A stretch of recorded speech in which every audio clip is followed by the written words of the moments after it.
بسم اللہ الرحمن الرحیم۔ آپ سبھی ناظرین کو امانت خدا اور نبی یوٹیوب چینل میں دل کی اتھا گہرائیوں سے خوش آمدید کہتے ہیں۔ ناظرین مکرم، رسول اللہ صلی اللہ علیہ وسلم کے شام سے واپس آنے کے بعد حضرت ختیجہ مکمل طور پر شادی کے لیے رضامند تھی، لیکن مسئلہ یہ تھا کہ کیسے حضور اکرم تک پیغام نکاح پہنچایا جائے، کیونکہ عربوں کے رواج کے مطابق پیغام نکاح مرد دیتے تھے نہ کہ عورتیں۔ آخرکار جناب ختیجہ نے اپنی سہیلی نفیسہ کو اپنے گھر بلایا اور اس سے درخواست کی کہ حضرت محمد صلی اللہ علیہ وسلم کی خدمت میں جا کر حضرت محمد صلی اللہ علیہ وسلم سے رشتہ ازدواج قائم کرنے کے ان کے ارادے کو بیان کیا جائے، جس طرح بھی ممکن ہو سکے ان حضرت کے نظریے کو حاصل کریں۔ نفیسہ نے حضرت محمد صلی اللہ علیہ وسلم سے اس وقت ملاقات کی جب آپ کعبے کا طواف بجا لانے کے بعد لوٹ رہے تھے۔ نفیسہ نے حال احوال پوچھنے کے بعد آپ سے سوال کیا، اے محمد، آپ شادی کیوں نہیں کرتے؟ آپ صلی اللہ علیہ وسلم نے جواب میں فرمایا، خالی ہاتھ شادی نہیں کی جا سکتی۔ نفیسہ نے کچھ دیر سوچنے کے بعد کہا، اگر میں کسی ایسی خاتون کا تعارف کراؤں جو جاہ و جمال شرافت میں آپ کی ہم پلہ ہو اور کافی مال اور دولت کی بھی مالک ہو، تو کیا آپ اس سے ازدواج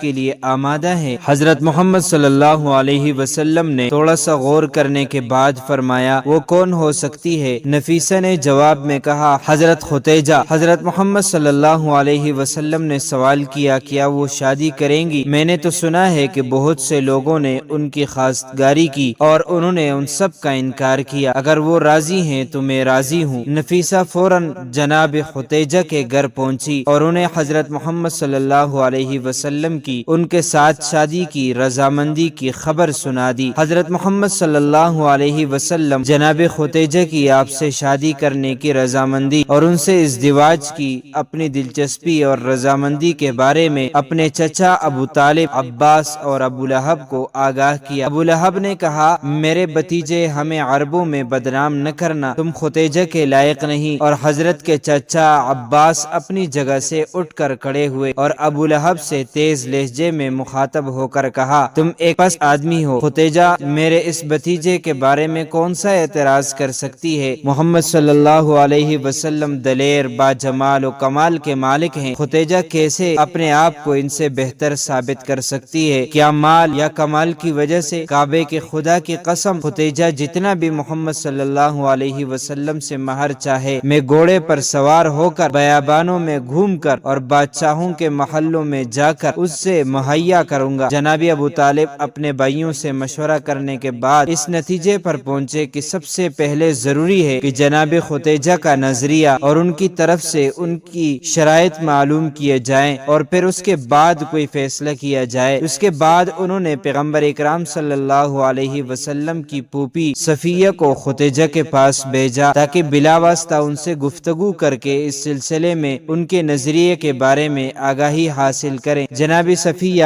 جناب ختیجہ کے گھر گئی۔ جب جناب ختیجہ کو معلوم ہوا کہ صفیہ ان کی ملاقات کے لیے آئی ہیں تو وہ دوڑ کر استقبال کرنے کے لیے آگے بڑھی اور انہیں اپنی مخصوص کمرے میں لے گئی۔ جب کمرے میں داخل ہوئی تو اپنی کنیزوں کو حکم دیا کہ جناب صفیہ کے لیے خردونوش کے لذیذ نعمتیں لائیں اور ان کی خاطرداری کریں۔ جناب صفیہ نے کہا، میں کھانا کھانے کے لیے نہیں آئی ہوں بلکہ اس لیے آئی ہوں کہ جان لوں کہ جو کچھ میں نے سنا ہے وہ سچ ہے یا نہیں۔ ختیجہ نے یہ پوچھے بغیر کہ آپ نے کیا سنا ہے اور دوسرے لوگ کیا کہتے ہیں، جواب میں کہا، جی ہاں، آپ نے صحیح سنا ہے۔ وہ عورت خوش قسمت ہے جو محمد صلی اللہ علیہ وسلم کی شریک حیات بنے، کیونکہ محمد صلی اللہ علیہ وسلم ان کے لیے فخر کا سبب ہے۔ میں محمد صلی اللہ علیہ وسلم کی عظمت و شخصیت سے واقف ہوں اور ان کے ساتھ زندگی گزارنے کو اپنے لیے سعادت اور ایک عظیم فخر سمجھتی ہوں۔ ان کا مہر بھی میں اپنے مال سے ادا کروں گی۔ جناب صفیہ نے جناب ختیجہ کا دو ٹوک الفاظ میں جواب سن کر خوشی اور مسرت میں کہا، اے ختیجہ، خدا کی قسم، آپ محمد صلی اللہ علیہ وسلم سے محبت کرنے میں حق بجانب ہے۔ ابھی تک کسی آنکھ نے آپ کے محبوب کے مانند کسی نور کو نہیں دیکھا ہے، کسی کان نے ان کے کلام سے شیریں تر کلام نہیں سنا ہے۔ اس کے بعد جناب صفیہ نے حضرت ختیجہ سے رخصت لی اور مسرت اور شادمانی کی حالت میں جناب ابو طالب طالب کے گھر کی طرف لوٹی، جہاں پر بنی ہاشم کے بزرگ افراد ان کا انتظار کر رہے تھے۔ جناب ابو طالب کے گھر میں داخل ہونے کے بعد جناب صفیہ نے بنی ہاشم کے بزرگوں کے سامنے حضرت محمد صلی اللہ علیہ وسلم کی بیوی جناب خدیجہ کے ناقابل توصیف اور محبت احترام کو بیان کیا۔ ابو لہب کے علاوہ بنی ہاشم کے تمام افراد یہ خبر سن کر خوش ہوئے، کیونکہ ابو لہب ہمیشہ حضرت محمد صلی اللہ علیہ وسلم سے حسد رکھتا تھا۔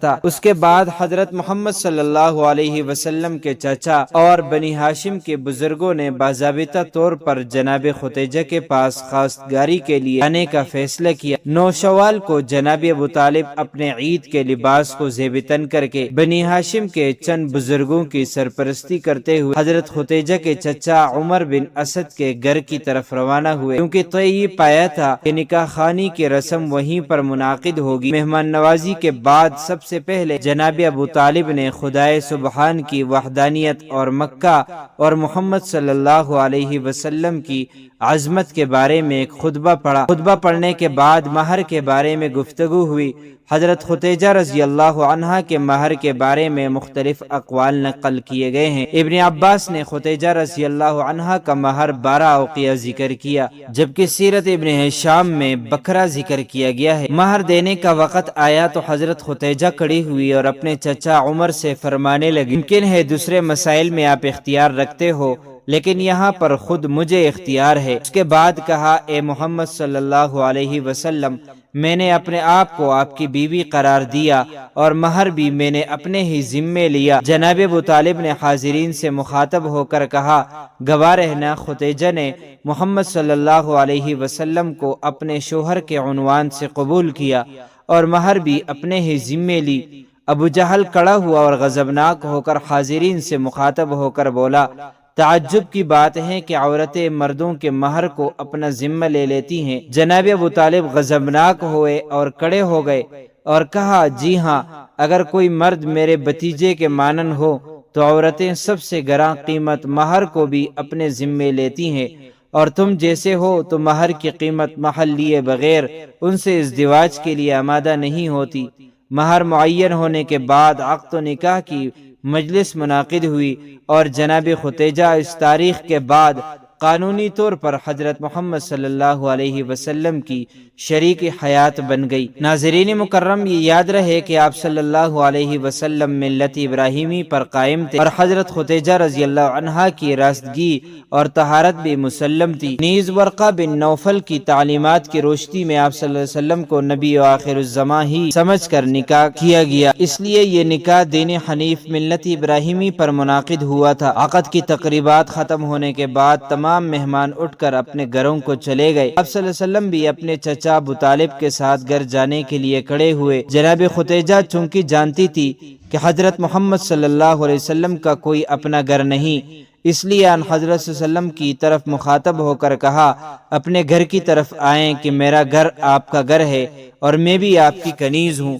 اس کے بعد آن حضرت صلی اللہ علیہ وسلم سے مخاطب ہو کر کہا، اے محمد صلی اللہ علیہ وسلم، اپنے چچا ابو طالب سے کہہ دیجئے کہ 10 اونٹ نہر کریں اور لوگوں کو دعوت کر کے کھلائیں۔ جناب ابو طالب نے 10 اونٹ نہر کیے۔ اس طرح اس ولیمے کے ذریعے حضرت محمد صلی اللہ علیہ وسلم کے عقد و شادی کی تقریبات اختتام کو پہنچی۔ اللہ تعالی ہمیں بھی پیغمبر اسلام کے طریقے کے مطابق اپنی شادیاں کرنے کی توفیق عطا فرمائے، آمین۔ تو معزز ناظرین و سامعین، امید کرتے ہیں آپ کو ہماری ویڈیو اچھی لگی ہوگی۔ اس طرح کی مزید اسلامی معلومات کے لیے امانت خدا اور نبی یوٹیوب چینل کو سبسکرائب کیجئے، کیونکہ اس چینل میں آپ کو اسلامی واقعات، دینی مسائل، سائنسی تحقیقات و وظائف اور بہت کچھ سیکھنے کو ملے گا، لہٰذا اسے ضرور سبسکرائب کیجئے۔ اگر زندگی کے لمحات مزید باقی رہے تو آپ کے لیے ایک اور بہترین ویڈیو بطور تحفہ اللہ تعالیٰ کی رضا کے خاطر پیش کروں گا۔ تب تک کے لیے مجھے دیجیے اجازت۔ اللہ تعالیٰ تمہارا حامی اور ناصر ہو۔